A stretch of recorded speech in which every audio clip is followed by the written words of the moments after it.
I'm going to finish up on the School Freedom Bill. It's something that I've talked about before. It's something we've discussed in the past, but there's been some new developments. You're going to remember this School Freedom Bill, or actually it was variously termed the School Discrimination Bill or the Sex Discrimination Amendment Bill, whatever, introduced by Senator Penny Wong last year in the Senate. And it was introduced allegedly to close the loophole that allowed faith-based schools to expel students merely because they identify as LGBT.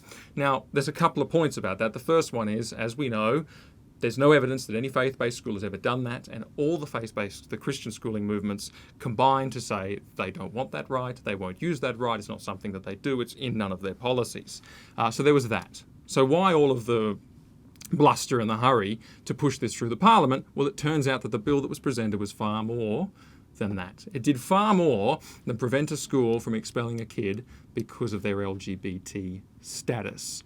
Actually, the bill went as far as to prevent any religious body that engages in the provision of education from subjecting someone to any detriment on account of their sexual orientation or gender identity. Now, that's a bit of legal speak that opens a whole Pandora's box of uncertainty.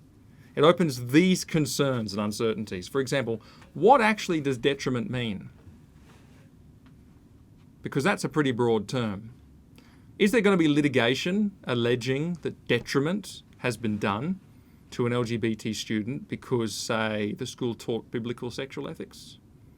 Or because, say, the school failed to teach gay sex education, thereby excluding them and causing detriment? Or because the school refused to teach safe schools curriculum and therefore that anti-bullying stuff, they're left out, they're not affirmed? Is that detriment?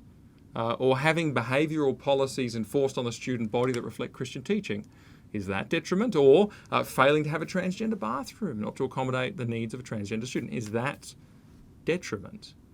There will be legal cases alleging exactly that, and the answer is nobody knows. My gut is probably in some of those cases, yes.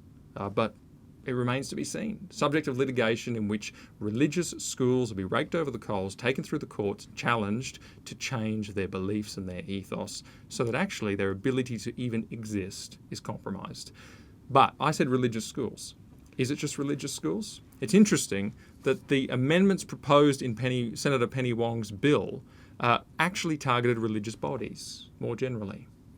A religious body, does it mean a Christian school? Well, yes, probably. A tertiary body, a theological college, the teachings and the policies of theological colleges? Does it in fact include a church that runs a Sunday school? Is that a religious body conducting education?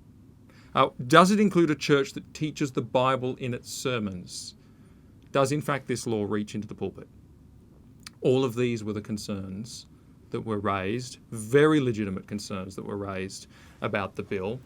And ACL gave evidence to the Senate committee that was set up over the last couple of months to investigate this bill, that litigation is exactly what would happen.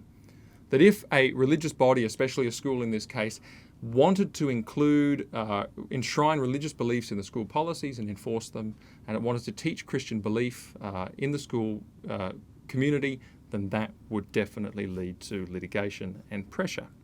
But here's the good news. The good news is that the committee reported on Thursday last week, and it recommended that bill be dropped. And that the whole issue be referred to the ALRC for proper consideration. I'm going to quote Senator Ian MacDonald, who was the chair of the committee. He said, "The committee is of the opinion that matters of anti-discrimination and religious freedom are too important and too complex to be dealt with in haste. Whilst the committee considers it necessary and appropriate to prohibit discrimination against LGBTIQ+ school students, it is of the view that this should not occur, and this is the important bit, should not occur at the expense of the ability of religious educational institutions to maintain their ethos through what they teach and the rules of conduct that they impose on their students." Of course, that was the concern from the beginning. And all along, it was Senator Wong who introduced the bill, and actually also Tanya Plibersek, who argued long and loud for the fact that they do not support discrimination against LGBT kids, and therefore this bill is imperative. But of course, that's the very point on which everyone agreed. The government agreed. That's why the Prime Minister, Scott Morrison, actually instigated the process at all. Labor agreed, clearly. Also, the Christian schooling movements agreed and said, well, we're fine with you making that change, just don't make all these changes as well. But they held that line and said, no, this has to go through because of discrimination against LGBT kids. But there was a revelation this week, and the revelation was that the ALP members of the committee refused to accept a redrafted amendment that would have only and specifically closed the loophole that they said they were concerned about. That is, the ability to expel an LGBT student simply for being LGBT, but left everything else intact. So an amendment that was precisely targeted at that very thing, and they refused to support it. Instead, they actually wrote a dissenting report saying that they did not support the government's decision to say that this bill should be dropped. Now, this is one of the worst attacks on religious freedom that I've seen coming through our parliaments in a long time, and in fact, we're right up there with the worst. And I'm very anxious to know, I'm very concerned to know, and this is a genuine concern, what Senator Wong and Tanya Plibersek really think about this. It looks like they wanted all of the other stuff as well. And if they did, well, that means that Christian schools can barely continue to exist because litigation would whittle away pretty much all of their rights. There's an inconsistency between the content of the bill, the public statements that they've made on the record, and the conduct of the committee itself. This whole issue of religious freedom is of crucial importance right now. We are in a time where the government has promised certain things on religious freedom, a Religion Discrimination Act, for example, which is something. It's not the whole picture. It's something. And protection for charities, which again is something and not the whole picture. They promised these things, but these are not going to feature, I don't think, in the election campaign. The election campaign is going to be all about the headline vote winners like border protection, like the economy. And we live in a time that we've been waiting for these protections whilst religious freedom is slowly eroded. And it's really important that we band together to ask for them. And ACL is going to launch a campaign very soon around 5 pillars of religious freedom, which we want to ultimately see enshrined in law. And those 5 pillars are firstly, freedom of speech. Can we teach and proclaim and speak about what we believe? There are cases like Archbishop Julian Porteous and Campbell Markham which bring that into question. There's bills like this one which could have curtailed the ability of religious educational institutions to proclaim and teach their beliefs. Freedom of speech is the first pillar. Secondly, freedom of conscience. People should not be coerced against their conscience, their sincerely held conscience that is grounded in their religious beliefs.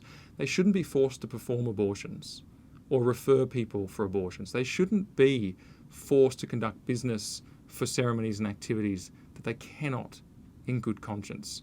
These things really matter, and they harm people because they infringe upon they infringe their conscience and create guilt, which is painful.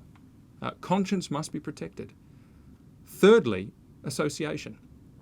Are we able to have things like Christian schools that associate around a particular belief structure, Christian belief, and teach it, uphold it, live by it, and other groups like that? Freedom of association is crucial. Fourthly, freedom from discrimination. We do need a Religion Discrimination Act that specifically says that a person shouldn't suffer detriment, whether it be in their employment from being fired or whether it be loss of a professional accreditation or denial of funding or some benefit, simply because they hold to traditional Christian beliefs. And finally, fifthly, the fifth pillar is parents' rights. Parents must always have the ability to educate and bring up their children in accordance with their Christian faith. And that should not be compromised, and the state has no business denying them that right.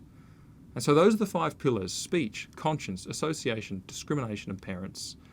And all of these things ultimately, in a free society like ours, should be enshrined in law.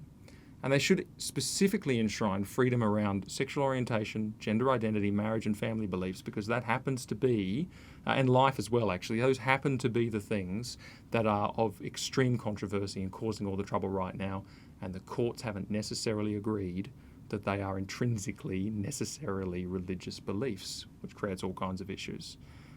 And so as these things are increasingly undermined, we'll be lobbying hard And I'm asking you to join us and also be a part of the campaign when it is launched soon. And I will update you well in time. And let me close by saying religious freedom is important. It just is. A lot of people seem to thumb their nose at the idea that we want freedom. It's not for us. It's freedom, in fact, for the truth. Paul wrote to Timothy in 1 Timothy 2. He said, I urge that supplications, prayers, intercessions and thanksgivings be made for all people, for kings and all who are in high positions, that we may lead a peaceful and quiet life, godly and dignified in every way. He says, pray for the governing authority. Why? So that the godly Christian life might be a life of peace and dignity. And then the very next sentence he says, because God desires that all people everywhere come to a knowledge of the truth. It actually does matter. And a society where the truth is not free, fine, it's definitely a society where God continues to work because he always does. But the cost of that lack of freedom to others, to our neighbour, to all people everywhere who need to come to a knowledge of the truth is devastating. So please, stand with us as we campaign for religious freedom, especially through this election season.